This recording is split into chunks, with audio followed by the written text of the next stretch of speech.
Trump's Iran cancer declaration. Is U.S. moving to dismantle the regime? President Donald Trump's recent powerful remarks on Iran could mark one of the most significant shifts in American strategy towards the Islamic Republic since its 1979 revolution. By calling the Iranian regime a cancer that must be removed, and by warning of devastating responses to any new attacks, Trump signaled something far beyond conventional political rhetoric. In national security terms, this isn't just talk. It suggests a fundamental change in how the U.S. defines this threat. For over 4 decades, U.S. policy towards Iran primarily focused on containment and deterrence, assuming Tehran's behavior could be influenced or constrained. But Trump's statement implies a different premise.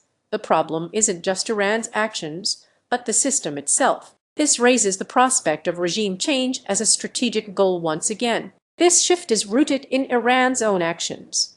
Its declared hostility toward the U.S., its aim for Israel's destruction, its expansion of proxy networks, and systematic export of instability across the region. While vast national resources were poured into missiles and militias, ordinary Iranians faced economic decline and corruption at home. A crucial question now emerges. Is the United States moving beyond containment towards a doctrine of strategic surgery? If so, this would be more than a military adjustment. It would signal an intent to dismantle one of the most entrenched sources of instability in the modern Middle East. To understand the weight of this, we must look at the Islamic Republic's trajectory. After the Iran-Iraq War and Khamenei's consolidation of power, the regime focused on establishing itself as a central force within a transnational network spanning the Shiite Crescent and beyond. The Islamic Revolutionary Guard Corps and its Quds Force built extensive infrastructure across Lebanon, Iraq, Syria, Yemen, and Gaza, expanding Tehran's influence while undermining regional stability. This pursuit of strategic depth came at a severe domestic cost, diverting enormous financial resources to military and nuclear ambitions, further weakening Iran's economy. Describing Iran as a cancer isn't just about a single leader.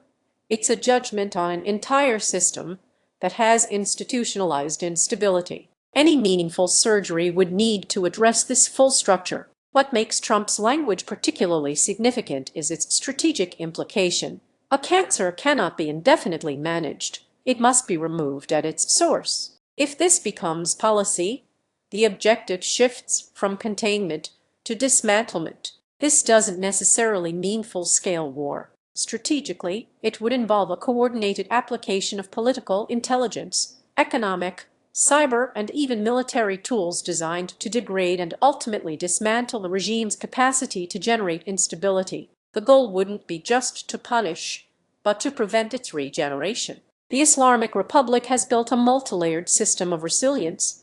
The Quds Force, proxy networks, missile and nuclear programs, intelligence services, propaganda, and financial structures. History offers a cautionary lesson. Removing a regime without a viable plan for what follows can create chaos, as seen in Iraq or Libya. Any successful strategy must combine dismantling the regime's coercive structures with a credible political transition towards a stable, responsible Iranian state. It's vital to distinguish between Iran and the Islamic Republic.